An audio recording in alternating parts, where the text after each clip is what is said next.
Hey everyone, Jordan here with 9 to 5 Toys, and today we're going to be checking out the brand new Razer Opus. Razer is pretty firmly planted as a gaming brand. Its three-headed snake logo is pretty recognizable anywhere, along with its usual bright green and black colorway. But Razer is stepping outside of that a little bit with a new lifestyle ANC wireless headphone, the Opus, which as you can tell here has a pretty subdued design to it. With ANC, a 25-hour battery life, and THX certified sound, Razer has packed a ton of features into the $200 price tag.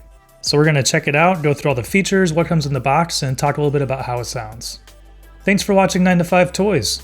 Be sure to like, subscribe, and enable notifications with the bell icon so you don't miss any upcoming videos. The Razer Opus is meant for use on the go, so obviously it's a wireless design, and it comes with a nice carry case with some different accessories in there to make using it on the go a little bit easier.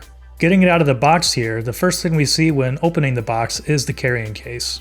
Under that, we find some literature, and this is the only place that brandishes Razer's slogan of "For gamers by gamers."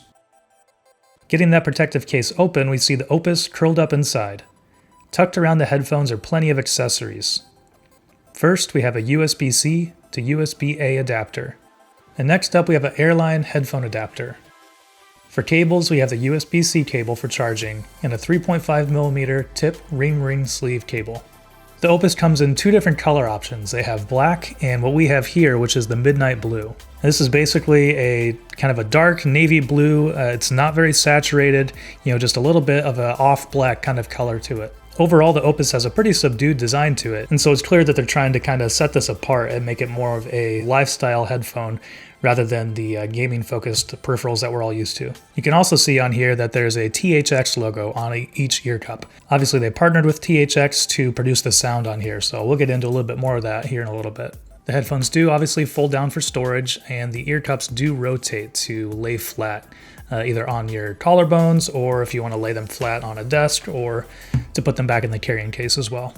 There are a few little holes on the outside of the ear cups for the ANC microphones. On the bottom of the left ear cup, we have a lot of the inputs and also controls. First up, we have the USB-C connection for charging, then a 3.5mm jack to use the headset in analog mode. Next, we have the power button with a little status LED light, and then we have the noise canceling or ambient button. On the right ear cup, we have the playback and volume controls.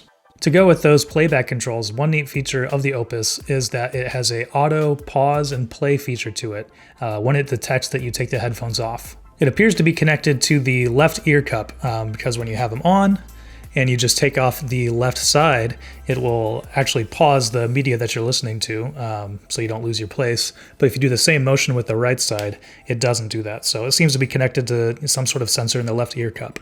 And so obviously if you were to remove the headphones and place them around your shoulders, around your neck like this, that would pause the media as well. And then when you place them back on, the media resumes, and it's a really easy, seamless way to make sure that you're not missing your favorite song when you're talking to somebody. And in my experience, it worked really well. There were only a couple of times that I had to go and pull out my phone and actually, manually resume the media that I was listening to, but for the most part, this worked really well, and I found that to be a really handy feature. Coming in at 265 grams, the Opus feels surprisingly lightweight.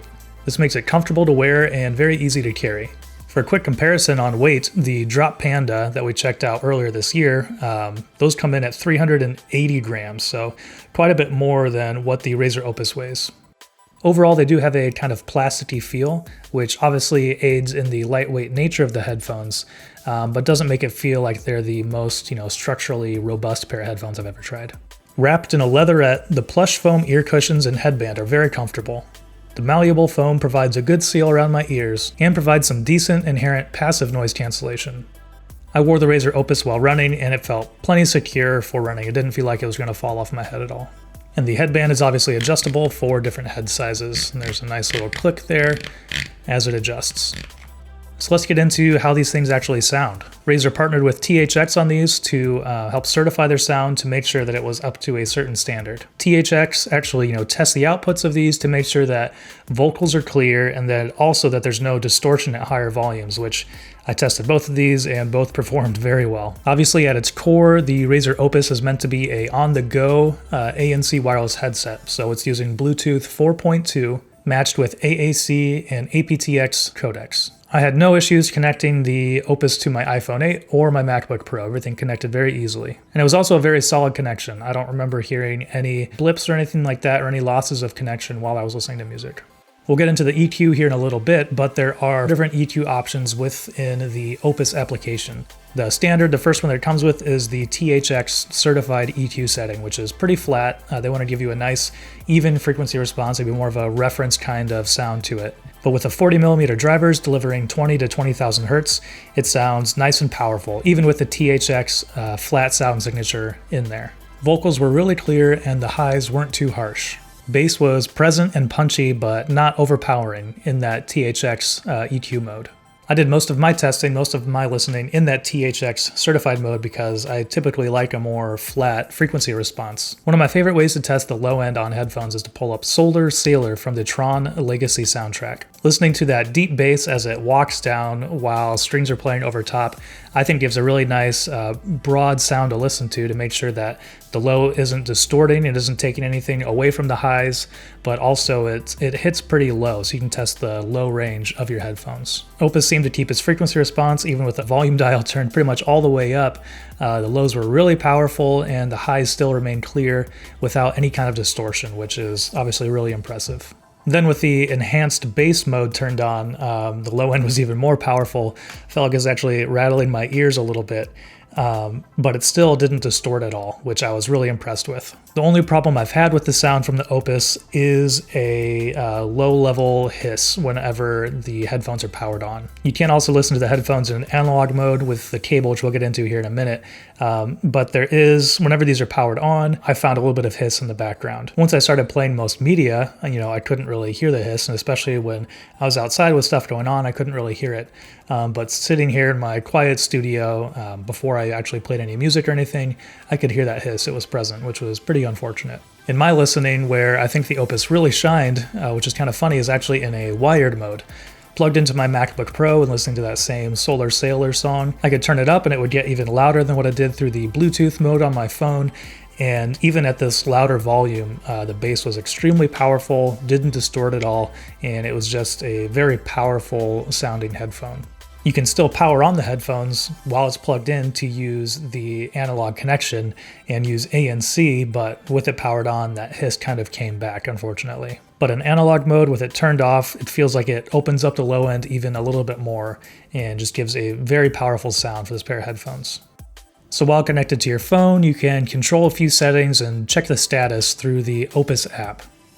Well, it's relatively simple at this point. The Opus app lets you check the battery charge, switch between EQ modes, and change some settings. On the main page, you can check the battery level and get quick access to the EQ changes. Pressing the gear icon in the upper right brings you into the settings page, where you can adjust the auto shutoff time and enable or disable the auto pause or resume feature. One thing I would love to see within the app is the ability to customize EQ. Maybe take one of their starting points and tweak it a little bit, or just come up with your own completely custom EQ. I do think that the THX certified EQ is great. I was really happy with the performance of that.